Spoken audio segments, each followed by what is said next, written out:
हे गडिंगलजचं government hospital. मग तिथनं केस पेपर घेतला. मग तिथनं आलो बरोबर एक्सरे विभागला. तर नमस्कार मंडळी, तुमचं आपल्या JM ब्लॉगमध्ये स्वागत आहे. तर काय जरा आज हॉस्पिटलला चाललेलो, ते बी प्रायव्हेट नाही, गव्हर्नमेंट हॉस्पिटलला. मग तिथनं काय हे आपल्या गडिंगमधलं गव्हर्नमेंट हॉस्पिटल. मग इथं काय जरा प्रॉपर जरा बाहेर बिणं चांगलं आहे. मग आतलं पण सगळं औषध विषय चांगले आहेत. मग तिथनं काय केस पेपर केला. आता केस पेपरने असं केलं होतं की नाही, सगळं नाव बी सगळं चुकवून ठेवलेलं. मग जुनाच केस पेपर होता, मग नवीन त्याच्यावर शिक्का बिक्का मारून घेतला. मग तिथनं आलो हे 7 नंबरला. 7 नंबर म्हणजे हे एक्सरे विभाग. इथं आल्यावर काय आपण एक्सरे पिक्सरे काढायला मग त्याचा सगळा फॉर्म त्यांनी घ्यायचा होता. मग तिथनं काय हे फॉर्म त्यांनी गेला. मग सगळं नॉर्मल होतं, त्यामुळे काय एवढा विषय नाही. मग तिथनं आणि डॉक्टर बिक्टरला दाखवलं. डॉक्टर म्हणाला सगळं ऑल ओके, औषध गोळ्या बिया घ्या. मग तिथनं आलो हे 15 नंबर औषधं वाटप विभागला.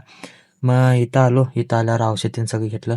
मग तिने काय ह्यो स्प्रे दिलेला सगळं जॉईंटला, जरा बोट मायनर फ्रॅक्चरसारखं होतं, त्यामुळे हे स्प्रे दिला. मग तिथनं ह्याची बाहेर किंमत आहे ₹350. हे गव्हर्नमेंट हॉस्पिटलमध्ये सगळे फ्री भेटते. आता विषय काय माहीत आहे, तुम्ही आणि म्हणशीला ह्यो गव्हर्नमेंट हॉस्पिटलला का जातोय, प्रायव्हेटला का जाणे. कारण भावानो, प्रायव्हेटपेक्षा की नाही गव्हर्नमेंट हॉस्पिटलला एवढ्या सुविधा म्हणजे चांगल्या आल्यात, काय विषय सोडून द्या. लगेच म्हणजे की नाही प्रॉपर जिथल्या जिथं एक्सरे बिक्सरे बाकी सगळं तुमचं गव्हर्नमेंट हॉस्पिटलला होते. त्यामुळे मी प्रायव्हेटला जातच नाही. पैशाचं त्यात काय विषयच नाही. त्यामुळं गव्हर्नमेंट हॉस्पिटलला गेलं की नाही कसं आहे, सगळं तुम्हाला काय नॉर्मल गर्दी बिर्दी असते, त्यात काय विषय नाही. ते काय गव्हर्नमेंट हॉस्पिटल आहे, सगळ्यांना हे असते. तिथं तुम्हाला औषध बिषध गोळ्या बिळ्या सगळी एकदम ट्रीटमेंट मग तर चांगली आहे. ट्रीटमेंटमध्ये की नाही तुम्हाला काय जे हे नाही, म्हणजे अशी प्रॉपर देणार सगळं. आता तिथं कसं माहीत आहे, जसं तुमचं की नाही हे आजारावर सगळं ट्रीटमेंट असते. सगळं तिथं तुम्हाला ए टू झेड सगळं ट्रीटमेंट तिथं होत्या. सगळ्या ट्रीटमेंट जेवढं तुम्हाला प्रायव्हेटमध्ये लागेल तिथं, डोळ्यापासून दातापर्यंत, परत फ्रॅक्चर, जखमा, स्किन बिस्किन सगळ्या टोटल तिथं होत्या. आता तुम्हाला प्रायव्हेट हॉस्पिटल सांगतो. तुम्ही आता प्रायव्हेट हॉस्पिटलमध्ये गेला कसं माहिती आहे, मी तर प्रायव्हेट हॉस्पिटल आणि ह्याच्यातनं मी तुम्हाला काय सांगत नाही. प्रायव्हेट हॉस्पिटलमध्ये तुमची ट्रीटमेंट आणि दोन्ही हॉस्पिटलमध्ये चांगलं असते, त्यात काय वाद नाही.